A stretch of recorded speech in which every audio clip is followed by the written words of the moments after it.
I'm very pleased to say that I'm here with Hugh Miles. Now, Hugh is a Foresight ambassador, and he's also not only a cutting horse professional trainer, but he also professionally trains campdraft horses. So, Hugh, thank you for being here with me. Thanks very much for having me. Now, tell us, let's start with Foresight. I mean, how do you find this product for your horses?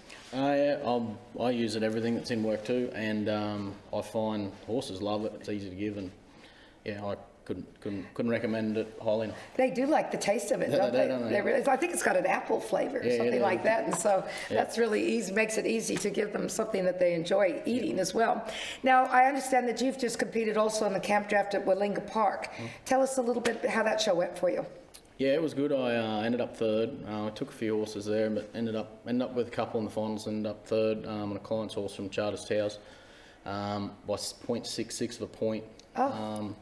Yeah, so second was 0.3 of a point behind, so it was pretty close, and then ended up with the highest aggregate over the 3 rounds on that mare, so which was really good. There was won a horse float, and so yeah. Oh, great! Yeah, so the owners were happy with that. So no, it was really good. It was only about we got home from there about 9 days before this started. Yes, yes, and as we all know, we've been talking. This is a very big 2 weeks, isn't it, with all the horses? How many did you have in the Futurity this year? 3 Futurity horses, 3 Derby horses. 3, right. And you finaled with the mare called Oak Barn One Time Cat. Tell us the breeding of this little mare and her story. She's by One Time Royalty out of a Intra-Catalina mare that a client from Glargenbone. He's a grain farmer out there, and he does a bit of camp drafting. And he bought the Intra-Cat mare with this filly at foot. And he just decided to send it to me and said, "What do you think?" And I said, "I think she's good. I want to keep going with her." She's always been really extremely cowy and always wanted to please you and try. She's got a massive heart, and yeah, I convinced him to leave her and to go through with her, and yeah, thank goodness it paid off. Well, now we're about to go through your run.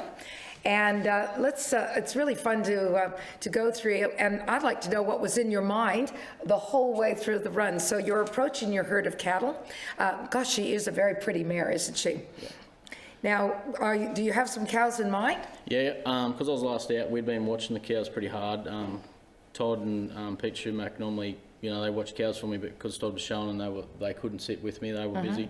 So I had Hayden Upton sit with me and watch cows with me, which was really good. And kept an eye on them, and he was able to tell them when I got down there which ones we'd been watching, so which made a big help. We knew which ones were going to. Now, being lower in the herd there, it's the cattle just aren't flushing out for you as easily. You've got to really work your way up into this cut, haven't you?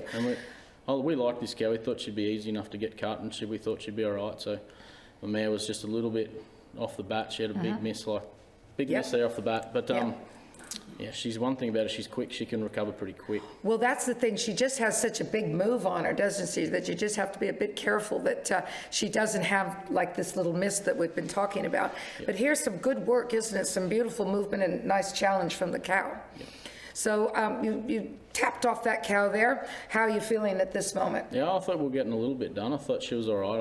I knew that we weren't going to be good enough to worry the leaders at all, because just those couple of misses, I knew that we'd been knocked out. Yep. But I thought if I can just try and get these next couple cut, we'd end up with a decent check. That was sort of all I was trying to think then, Now that's a pretty game cut the way you've come up the side there. Tell us about how you make that cut off the side. Yeah, well, she was just in a pretty good spot, that cow. We hadn't seen a lot of this one, and it ended up being not a bad cow. It was a bit fast, and we got a little bit behind it at times.